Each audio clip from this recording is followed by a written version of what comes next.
Rose, seguindo para o nosso próximo tema agora, a gente vai falar sobre o cenário da disputa eleitoral estadual, né? O cenário estadual aqui, candidatos ao governo do Amazonas. A gente está fazendo aqui a rodada de entrevista com os candidatos e candidatas ao governo do estado.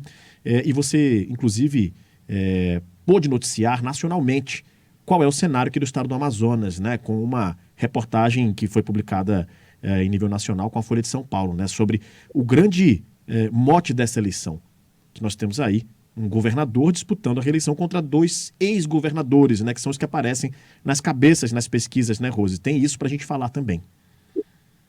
Tem uma musiquinha aí que eu te pedi antes da gente entrar no ar? Tem um trecho da música aqui, a gente pode iniciar com ela, e aí depois você vem aqui com a análise, com a informação. Vamos lá. Eu presto atenção no que eles dizem, mas eles não dizem nada. Yeah. Muito bem, Rose. Você pediu esse trecho aqui pra gente, agora explica aí pra gente o contexto da música pro nosso ouvinte aqui que nos acompanha.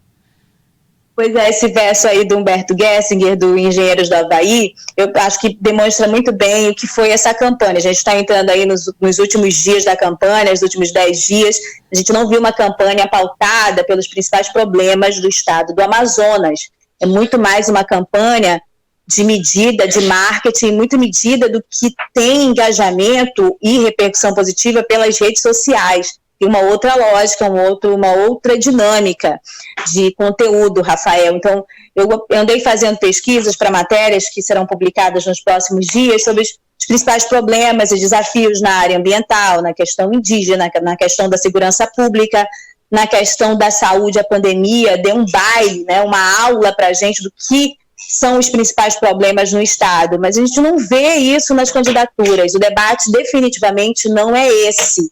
Eles se pautaram sobre pontos positivos ou negativos, até passando alguns muito superficialmente sobre essas questões, mas sempre no sentido da imagem, né, da imagem pró e contra de cada um dos que estão aí com possibilidades de chegar ao segundo turno.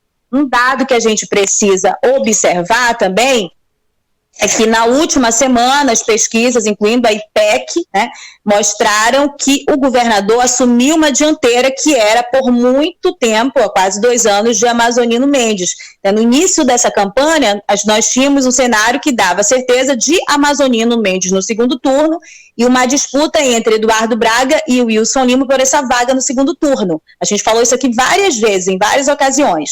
As pesquisas eleitorais, neste momento, demonstram uma dianteira e até um descolamento do Wilson Lima em relação ao Amazonino Mendes, portanto, neste momento, confirmando o nome dele no segundo turno, e aí, passando essa disputa pela outra vaga no segundo turno para Eduardo Braga e Amazonino Mendes. Esse é um dado, né? Tem até uma pesquisa que foi divulgada hoje pelo Durango Duarte que mostra um empate técnico entre os dois, mas com uma tendência de subida para Eduardo e uma tendência de queda para Amazonino Mendes.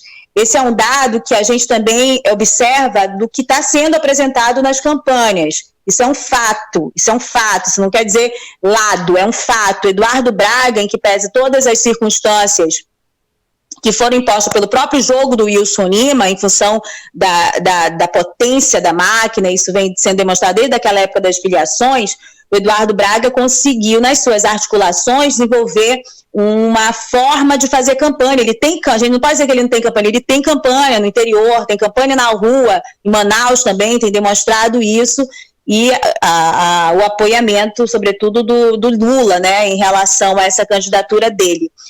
Bom, Amazonino Mendes, a gente não consegue perceber essa mesma coisa, né? A gente não consegue perceber o amazonino com campanha na rua. Então, os dados das pesquisas, a meu ver, demonstram o desenvolvimento dessa campanha e dessa forma, né? Desse cenário que está acontecendo entre esses dois aí, o Eduardo e o Amazonino Mendes. Eduardo cresce mais nas pesquisas, ao mesmo tempo que demonstra ter mais campanha de rua, campanha no interior. Amazonino Mendes demonstra que perde suas gorduras nas pesquisas, ao mesmo tempo que fica visível, né, na campanha de rua, nas suas redes sociais, a sua ausência, né, nessa campanha no interior e tudo mais. Então, esse é um dado que a gente vê que há consonância entre o que a gente vê dos fatos e o que a gente vê nas pesquisas eleitorais. Tem uma semana aí pela frente E todos esses dados têm animado muito a turma do Eduardo Braga, eu percebo isso. Eles já, inclusive, mandaram mensagem, fizeram circular mensagens aqui que eles acreditam que já estão no segundo turno.